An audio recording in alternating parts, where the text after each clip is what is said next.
Good evening, guys, and welcome to my garden again.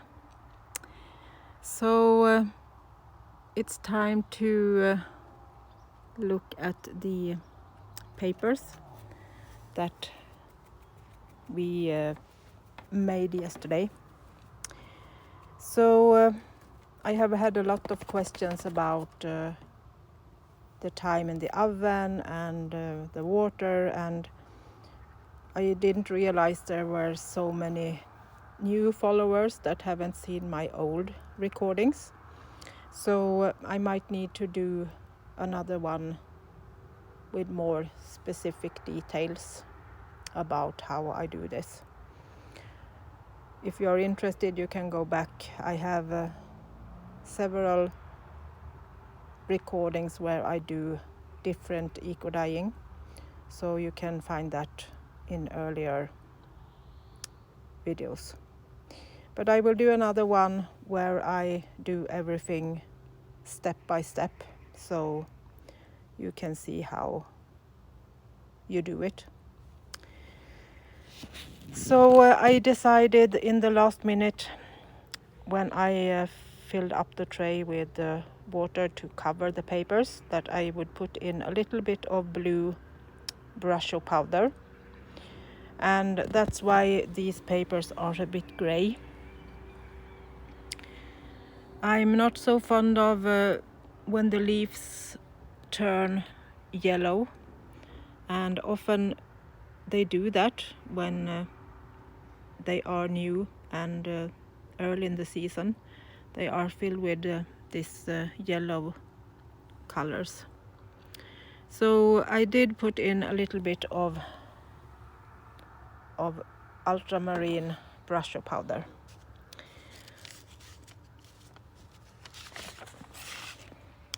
This is the other side, and you can see where I put these pink flowers. They give a lot of that color, and that's nice. Here you can see it's a lot of this pinkish tone.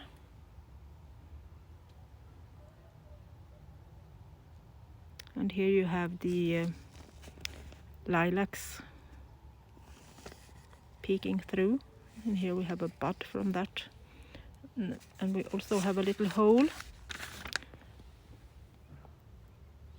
When I use things with stems like that I did with these flowers, I often use thicker paper or put them maybe 2 by 2 or 3 by 3.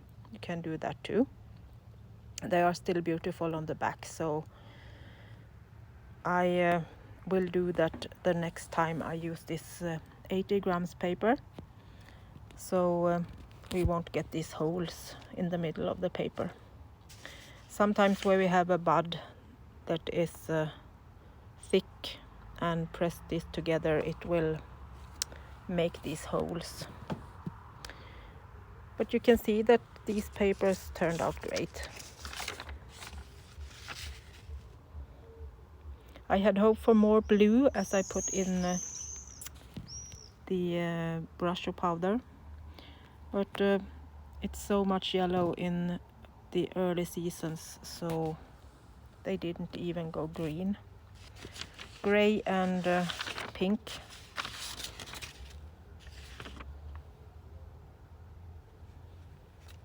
But that's okay. I like these pinkish one.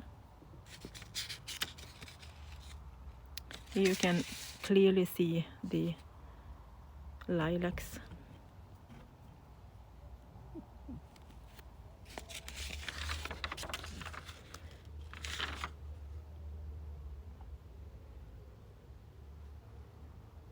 Nice pattern from the leaves too.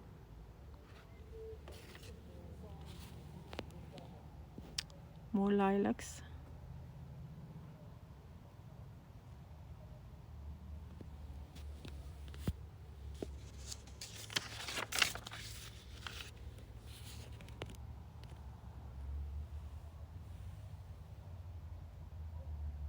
Beautiful leaves.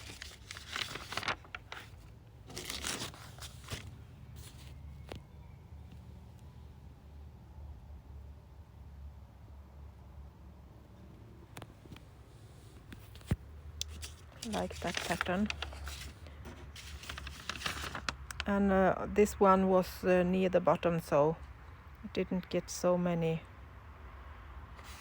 prints on the back. And this is how it looks when I put a few papers on top and under all the other papers. Then you get just some kind of colored paper, but these are beautiful to use as backgrounds, so that's totally all right. And another one with these honey flowers that they are named in Sweden, the pink ones.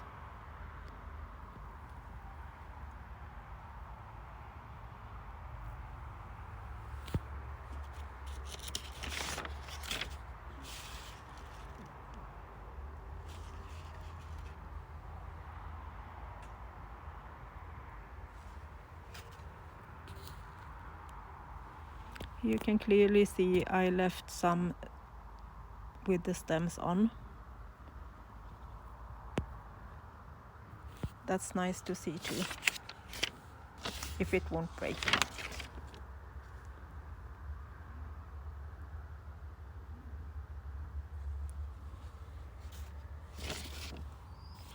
And a lot of lilacs. Love that pattern with these flowers. They are so, this one is so clear and you can see every little flower.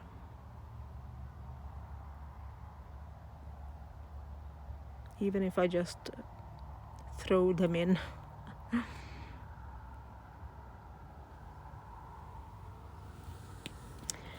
So I think we can be quite